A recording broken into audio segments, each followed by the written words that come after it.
Je suis Jean-François Drouin, je suis l'un des deux directeurs des Brasseurs de Lorraine, une brasserie artisanale qui se trouve à Pont-à-Mousson, en plein cœur de la Lorraine, et je suis associé à Régis Bouillon, que j'ai rencontré à l'école. Voilà, donc j'ai 47 ans et j'ai une passion, je ne vais pas vous surprendre, c'est la bière.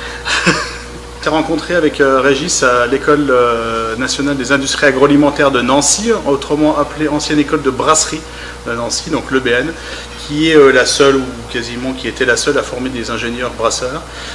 Donc on s'est rencontrés sur les bancs de l'école, évidemment on était tous les deux passionnés de bière, on s'est mis à discuter de bière, et puis voilà comment est né un petit peu le projet de la brasserie.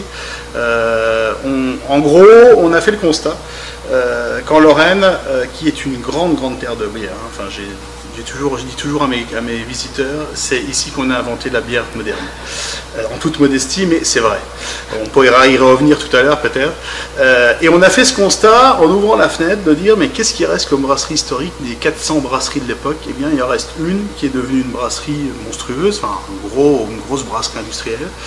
Et on s'est dit à l'époque, hein, c'était dans les années 95-96, il faut absolument faire revivre cette tradition parce que c'est une vraie tradition lorraine et il faut en être fier et il faut faire revivre tout ça. Et donc c'est venu sur un coup de pari d'amis. On a tapé dans la main en disant allez chiche, on aime bien la bière, on est ingénieur brasseur, et bien on va remonter une brasserie. Voilà comment c'est venu. Alors après on est allé chacun travailler dans des entreprises nationales pour déjà faire de l'expérience, parce qu'on était tout jeunes diplômés, donc on ne connaissait pas grand chose à la vie, et puis ensuite mettre un peu de sous de côté pour alimenter, enfin pour pouvoir financer le démarrage de ce projet des Brasseurs de Lorraine à Pont-à-Mousson. Voilà un peu la genèse, et puis bien le contexte professionnel, familial, financier était ok quasiment vers les années 2001, donc on a quitté nos emplois. Et puis on a décidé de monter cette entreprise qu'on a appelée les Brasseurs de Lorraine et qu'on a implantée donc à Pont-à-Mousson. Alors Pont-à-Mousson, ça parle beaucoup aux Français, mais par rapport à la fonderie, j'espère maintenant que ça leur parlera pour leur bière. Pont-à-Mousson, c'est entre Nancy et Metz, donc entre deux grosses métropoles. C'était la toute première université lorraine. Et donc on s'est installé là parce qu'on a trouvé un bâtiment avec beaucoup de caractère, 1870. Voilà, donc on s'est installé dans cet endroit-là et on a produit les premières bières donc en janvier 2003. Notre première bière, la Loroise, donc c'est la triple fermentation, haute, blonde, charpentée, voilà, avec beaucoup de prestance.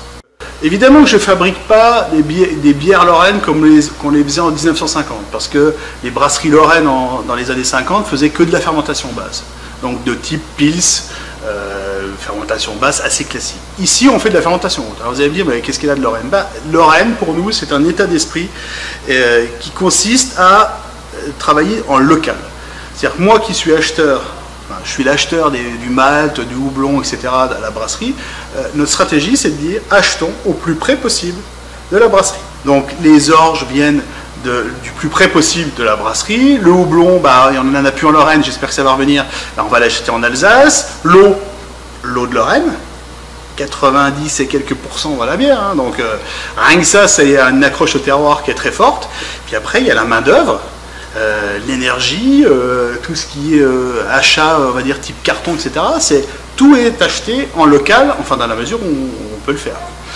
Alors, on a des endroits, enfin des achats comme par exemple les bouteilles de verre, on ne peut pas parce que l'industrie s'est restructurée de telle sorte qu'il n'y a plus de verrerie en Lorraine. Enfin, il y en a une, mais elle ne peut pas nous alimenter, on est trop petit. Donc voilà, l'idée, la politique, c'est d'acheter au plus près possible, de façon à avoir une consommation locale pour une production locale. Sur les styles de bière qu'on fabrique à la brasserie, on n'est pas du tout sous influence américaine, ça c'est clair et net. Pour nous, Régis et moi, on a cet aspect, on aborde le produit bière comme étant une composante des 4 éléments, donc le malt, le houblon, l'eau et la levure. Il n'y a pas un élément qui doit prédominer. J'ai certains de mes collègues qui disent moi il faut forcer le trait sur le houblon, je sais ils ont le droit, ici non, on a plutôt tendance au contraire nous à essayer de faire jouer la qualité du malt et l'influence qu'il peut avoir sur le goût de la bière. On néglige pas évidemment le houblon, son apport aromatique et amer, mais on a aussi une très forte propension à s'intéresser à la fermentation. Pour beaucoup de brasseurs, la fermentation c'est une espèce de boîte noire, c'est-à-dire qu'on met la levure, il se passe ce qui doit se passer, et après on verra. Donc nous c'est tout l'inverse, c'est-à-dire en gros on dit on choisit des maltes, on choisit les houblons, et la levure on va la travailler pour essayer de l'exploiter comme on veut qu'elle travaille. C'est-à-dire qu'on va lui rajouter du sucre à certains moments, à certains degrés d'atténuation, on va travailler à différentes températures, et donc elle va s'exprimer différemment de chez un collègue qui peut se trouver même à 10 km. Donc voilà, c'est un petit peu notre philosophie. On ne se focalise pas sur un houblon spécifique, amer, pas amer, voilà. On est dans la globalité du produit bière. Donc c'est un peu notre philosophie sur la bière. Donc pas d'IPA chez les brasseurs de Lorraine, c'est pas prévu et pas avant un petit bout de temps. Quand on a décidé en fait de l'installation de la brasserie, il y a beaucoup de questions qui se posent quand on démarre. Il y a quel type de bière je vais faire, qu'est-ce que je vais investir comme temps, qu'est-ce que j'ai comme argent, etc. Et donc nous, le premier constat qu'on a fait avec Régis, c'est de dire pour faire de la bière, il faut un outil. Et pour avoir un outil, il faut investir. Donc on a décidé d'investir de façon assez conséquente par rapport à ce que font certains collègues. Et donc on a un outil ici qui est très pédagogique, mais qui ressemble à une petite grosse brasserie.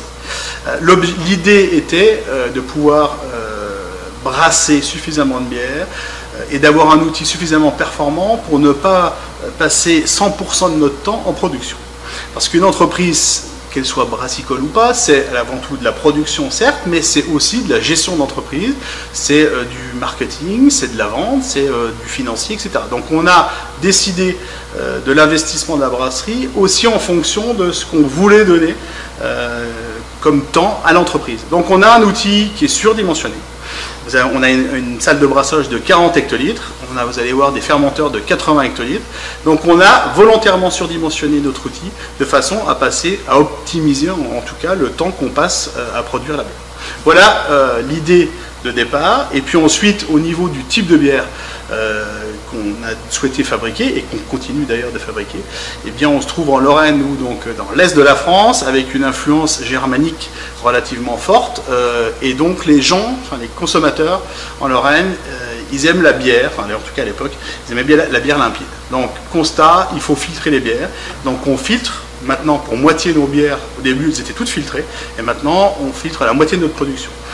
Filtrer les bières, ça veut dire enlever la levure. C'est-à-dire que dans la partie de production, vous avez le brassage et ensuite la fermentation. Après la fermentation et la garde, on a la bière brute de pomme qui contient la levure.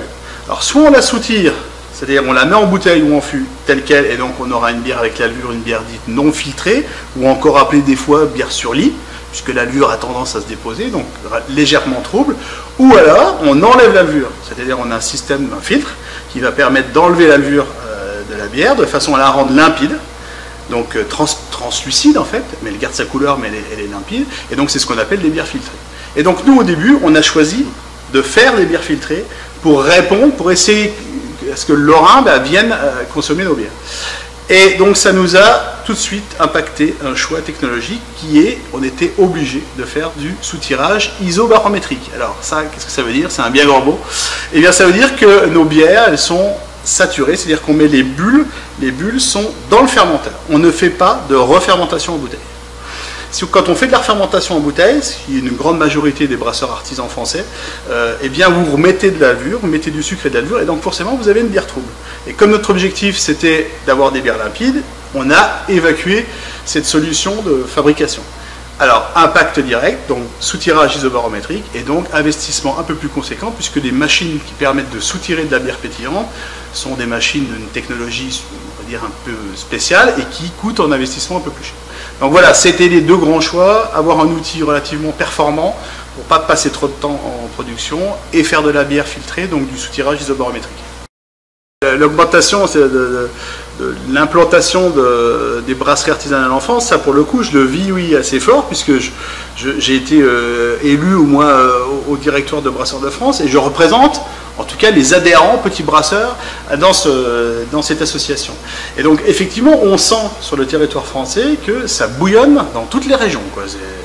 Et ici, nous, on le sent bien parce qu'on est aussi un centre d'accueil. C'est-à-dire qu'en fait, on est producteur, certes, de bière, c'est notre mission principale, c'est notre métier principal, mais pour répondre et pour accompagner aussi les collègues en France qui n'ont pas forcément notre expérience, eh bien, on a ouvert la brasserie. Alors, on l'ouvre de deux façons, hein. On est organisme de formation, donc on accueille des gens ici pour leur montrer un petit peu et leur faire passer un peu de notre expérience et de notre savoir-faire. Et donc on les accueille pour des périodes d'1 à 2 semaines. Ça c'est la première chose. Et puis ensuite il y a le côté un peu associatif où moi je donne du temps, Régis aussi, on répond au téléphone, on participe à des associations de façon à ce que cette communauté de brasseurs, de petits brasseurs, de brasseurs artisans, eh bien, trouve des conditions, on va dire, suffisamment bonnes pour se développer. Alors vous allez me dire, mais pourquoi vous faites ça? C'est des concurrents. Non, alors moi je ne considère pas du tout les 600 brasseurs français, les petits brasseurs français comme des concurrents, mais comme des collègues qui vont tous porter le produit bière haut et fort au patrimoine français. C'est-à-dire qu'on a besoin aussi tous ensemble d'avoir, on va dire, cette connaissance et cette vision du produit qui fait que plus on parlera en bien de la bière, et plus on profitera, plus le produit profitera, et plus les entreprises profiteront. Donc en gros, c'est serrons-nous les coudes, ne nous voyons pas comme des concurrents, chacun étant libre évidemment de faire le produit qu'il souhaite, et avançons ensemble, et je pense que on a une belle aventure, et j'espère qu'on est qu'au début. Voilà, donc tous les jours, ça fait aussi partie de ma vie que d'être à l'écoute et d'avancer dans ce sens-là.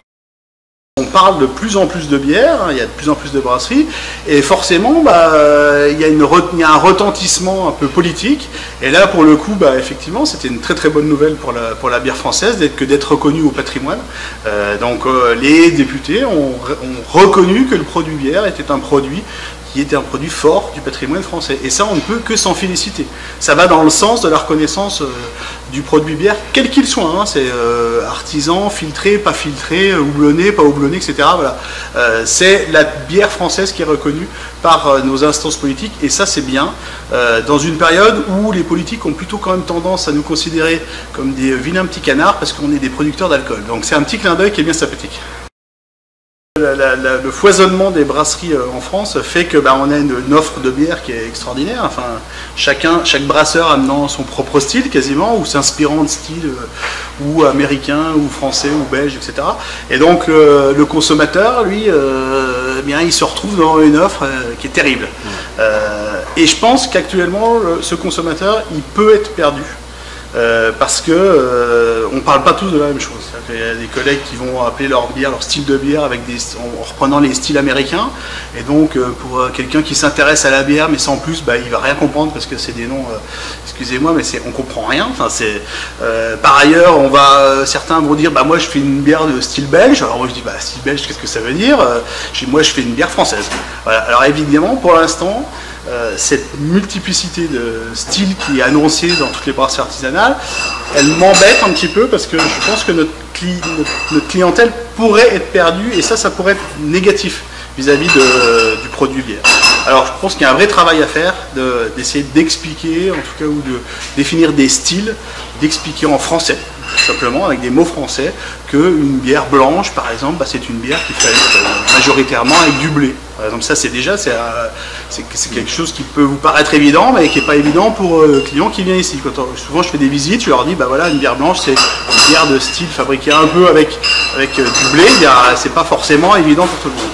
Donc voilà, je pense qu'il y a un vrai travail à faire pour aider en fait le consommateur à s'y retrouver, parce que si on est 600 maintenant, si dans 10 ans on est 2000, je ne sais rien, vous imaginez que si chacun y vote sa petite phrase, dans les rayons on va se dire mais qu'est-ce qu'on achète en fait, hein. Les viticulteurs, alors c'est plus simple pour eux, parce qu'ils sont dans des régions et donc ils ont des appellations très fortes, Bourgogne, etc. Il faut qu'on s'inspire aussi de ce qu'ils ont fait, enfin c'est plus facile pour eux, je le répète, hein. Mais il faut qu'on aille dans ce sens, de façon pas segmentée, mais enfin en tout cas expliquer au client par des mots simples ce qu'il va acheter en fait. Voilà, le travail n'est pas forcément très facile, hein, mais voilà, tout le monde doit se mettre autour de la table pour essayer d'apporter un peu de son idée. Donc l'idée après c'est toujours effectivement de se développer et de développer la consommation de produits de bière locale dans la région. On produit, nous, on va produire cette année, je pense, pas loin de 2500 hectolitres de bière. C'est une bonne année. On n'a pas une vocation à produire des millions d'hectos, c'est pas notre objectif, mais on voudrait qu'un maximum de Lorrains nous connaissent et connaissent de produits bière artisanale brassés à Pont-à-Mousson. Ça, c'est un vrai objectif, c'est-à-dire d'en distribuer à plein de gens de façon à ce qu'ils se fassent une idée de ce qu'est une bière artisanale par rapport à la bière qu'ils ont l'habitude de boire, des grandes bières, que certains appellent des bières industrielles, moi j'appelle ça des bières de grands brasseurs. Voilà, c'est aussi c'est les clients qui décident, c'est les consommateurs qui décident. Moi, je vous propose une Noiraude, à côté de ça, il y a une bière de type Pils fabriquée à Aubernais, j'ai pas dit la marque. Hein. Est-ce que je compare? Qu'est-ce que je préfère? Voilà, ils préfèrent peut-être la bière d'Aubernais, bah, tant pis pour nous. S'ils préfèrent la Noiraude, tant mieux. Et voilà. Et notre objectif, c'est ça, c'est d'aller vers le client pour lui montrer et lui proposer autre chose. C'était l'objectif de départ. Hein. Quand je vous ai dit il y avait 350 brasseries en Lorraine, il n'y en a plus. Il n'y a plus qu'un type de bière qui est quasiment proposé aux Lorrains. Bah, maintenant, c'est notre objectif, c'est d'aller sur de la diversité, lui proposer d'autres bières qui lui plairont. Enfin, en tout cas, on l'espère.